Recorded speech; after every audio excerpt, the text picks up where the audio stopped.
Bonjour Alain Veil. Bonjour. Vous dirigez Next Radio TV, donc BFM c'est vous, et cette décision du CSA de permettre à LCI de passer dans le bouquet des chaînes gratuites, évidemment ça vous concerne au premier chef. Avant de se parler, vous allez nous raconter pourquoi ça vous ennuie. Je voudrais qu'on fasse un petit résumé des épisodes précédents, parce qu'il y en a eu, hein, on est en paix dans la saison 3. Céline Aslo, qu'est-ce qui change, qu'est-ce qui se passe, où on en est? Alors effectivement, c'est un retournement de situation parce qu'il y a eu déjà un refus du CSA face à cette demande d'LCI, de Paris Première et de Planète Plus, qui étaient les trois chaînes qui demandaient le passage en gratuit. Refus en 2011, refus en 2014, donc 2 fois ça a été non. Et hier, effectivement, c'est oui. En tout cas pour LCI, hein, c'est toujours non pour Paris Première et pour Planète Plus. Donc le CSA a changé d'avis parce que le contexte a changé. C'est comme ça que l'explique le Conseil supérieur de l'audiovisuel. LCI n'a plus d'avenir économique sur la télévision payante, hein. C'est ce que disait le CSA dans son communiqué hier soir. Tout d'abord parce que ses concurrentes sont adossées désormais à de grands groupes, hein, Altice pour BFM TV, Vivendi pour iTélé. Et puis il y a aussi, vous le disiez tout à l'heure, la chaîne du service public qui devrait arriver en 2016. Donc un contexte assez différent qui en tout cas a décidé le CSA à donner une chance à LCI en gratuit. LCI qui va donc s'installer sur le canal 26 de la télévision gratuite d'ici quelques jours, quelques semaines. TF1 devrait préciser le calendrier dans la matinée. 26, ça veut dire qu'on est un peu éloigné de vous en fait. Ça change quelque chose ça ou pas? Parce que BFM iTélé 15-16, est-ce que ça change quelque chose sincèrement quand on est au numéro 26? Ça a du sens ou pas? Oui, ça fait une chaîne de plus. Évidemment, le numéro 26, Oui, elle est loin. Vous voyez, elle elle est a loin, zapette à la main. bien sûr, mais il n'empêche que demain, il va y avoir 3 chaînes, sans doute 4, alors que le CSA, par 2 fois, a dit dans le passé qu'il n'y avait pas la place pour 3 chaînes. Donc, c'est à n'y rien comprendre. Rien n'a changé depuis que le CSA a dit non 2 fois à LCI. Alors, on pourrait dire, mais finalement, pour le téléspectateur, plus il y a de chaînes, mieux c'est. Mais on est dans un secteur régulé parce que le nombre de fréquences est limité. Donc, le CSA doit veiller à la bonne santé, à l'équilibre financier des chaînes qui existent.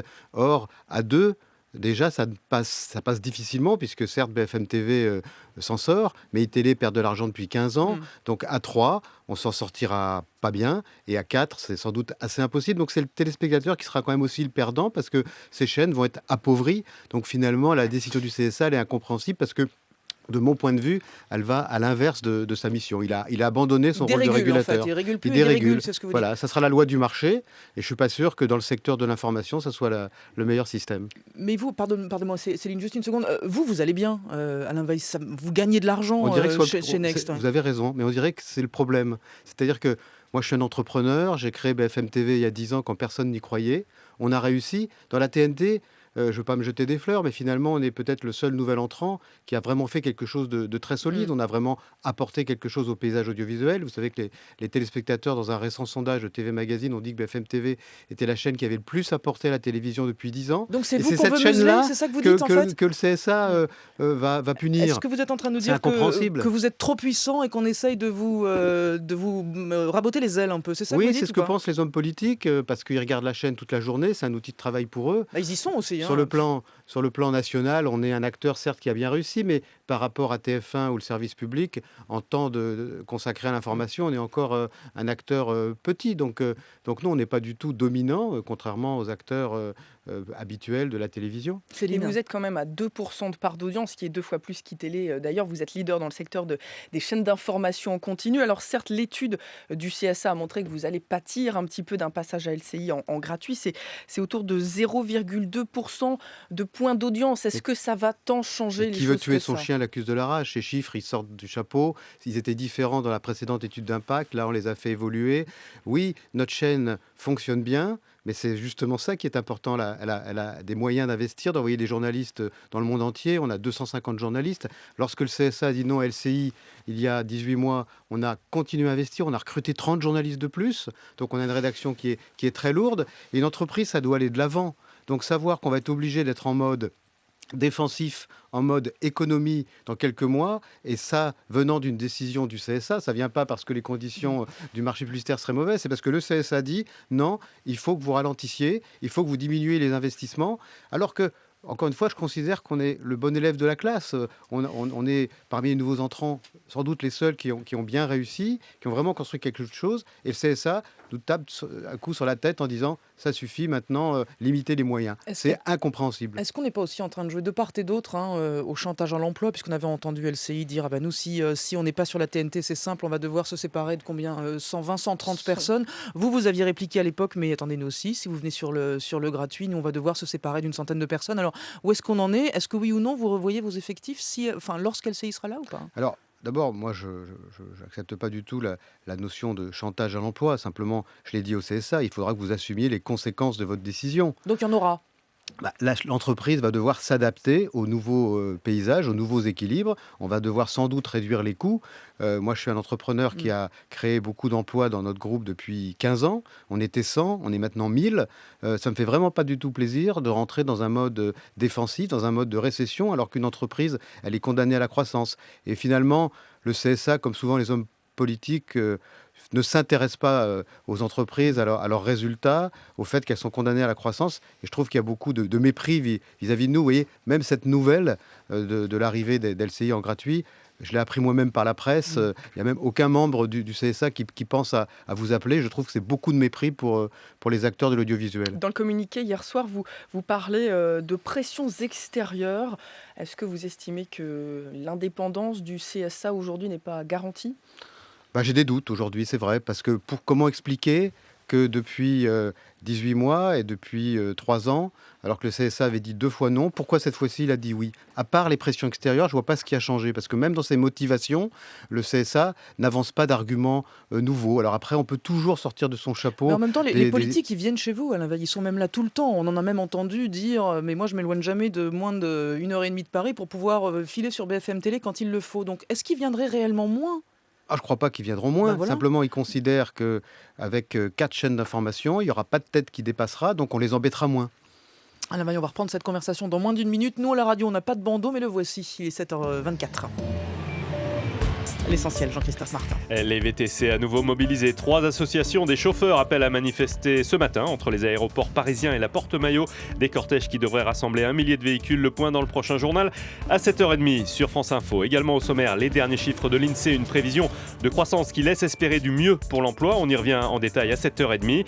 Et aussi un air d'harmonica, le retour d'Ennio Morricone. Il signe sa première BO pour un western depuis 40 ans, pour les 8 salopards. Et on va entendre de l'harmonica à 7h30. France Info. Et toujours avec Alain Veil sur France Info. Une question, il n'y a pas que LCI, il y a aussi la chaîne de Delphine Ernotte, celle de France Télévisions, qui nous concerne nous aussi d'ailleurs à Radio France. Est-ce que ça a joué selon vous également? Est-ce que c'était pas une position intenable pour le CSA de dire on dit non à LCI mais on va dire oui à la nouvelle chaîne, même si c'est une chaîne du service public? Vous pensez que ça a joué aussi? La chaîne du service public, c'est différent. Alors, la loi permet au service public de lancer une chaîne de télévision comme il le veut. Il peut préempter des fréquences, même si je trouve que ce serait dangereux pour le secteur. Ce n'est pas une décision directe du CSA, même si le CSA, aujourd'hui, par la nomination de Delphine Ernotte, a encouragé la création de cette chaîne. Donc, je vois les choses différemment. Le problème de LCI, c'est que cette chaîne appartient à un groupe dominant de la télévision qui est TF1. Ils ont eu une fréquence de plus sans appel à candidature. C'est ça aussi qui est difficile pour nous. Si nous, on pouvait aussi se développer, on comprendrait mieux. Mais on est un nouvel entrant qui ne peut pas se développer et on donne des fréquences aux acteurs dominants que sont le service public et TF1 qui est un acteur privé. On a parlé des impacts en termes économiques, mais en termes éditorial, est-ce que ça va apporter une différence dans le traitement de l'information de la part de BFM TV? On sait qu'LCI, dans son nouveau dossier de candidature, a dit nous on fera plus de magazines, plus de décryptage, on va laisser un petit peu l'information chaude aux concurrentes. Est-ce que vous allez vous positionner différemment? Alors, tout ça, c'est bidon. Ils feront une chaîne d'information qui marche. Et donc, il n'y a pas 50 systèmes. Quand l'actualité est chaude, on ne fait pas une chronique sur la consommation ou la santé. Donc, peut-être que dans la journée, il y aura quelques programmes alibi. Mais LCI sera une chaîne d'information. Et est-ce que c'est un progrès pour le téléspectateur? Parce qu'il n'y a que ça qui compte, finalement. Je ne le crois pas, paradoxalement, parce qu'à 4, on aura tous des moyens plus limités et donc moins de moyens pour envoyer des reporters partout dans le monde, pour faire des grands reportages, comme on le fait beaucoup aujourd'hui. et donc le paysage ne va pas s'enrichir de ces décisions. Une toute dernière question, l'avenir de la télé, j'allais dire, c'est ça, en fait, c'est le mobile, hein, c'est pouvoir regarder sur son mobile. C'est d'ailleurs en partie pour ça, j'imagine, que vous êtes allié à Altice et vous savez comme nous, vous avez entendu qu'il y avait, des bruits d'Orange qui rachète TF1 et donc qui sera très puissant aussi sur le mobile. Est-ce que ça aussi, ça fait partie du nouveau découpage et de ce qui peut, à terme, être une vraie concurrence pour vous? La concurrence, ça ne nous fait pas peur à partir du moment où les choses se font loyalement. C'est vrai qu'on s'est rapproché du groupe Altis parce qu'on a la conviction que l'avenir de la distribution de la télévision passera aussi par Mmh. les acteurs télécoms. Pendant Et, qu'Orange se rapproche de TF1, que Delphine Ernotte est une ancienne d'Orange, on tourne autour du même, j'allais dire du même marigot, mais du même bassin en tout cas. et donc, oui, on a la conviction que dans quelques années, un quart des téléspectateurs de BFM TV seront sur un mobile. Donc les choses évoluent extrêmement vite. Il y a un recours, celui du Conseil d'État, vous y croyez? Vous allez le faire, mais est-ce que ça a du Ah, je crois sens? que j'irai personnellement déposer le recours au Conseil d'État. Donc effectivement, nous allons lancer une procédure contre la décision du CSA devant le Conseil d'État qui est la juridiction compétente. Alain Veil sur France Info. Merci beaucoup. Merci beaucoup. Merci de votre passage. Merci Céline Aslo, il est 7h27.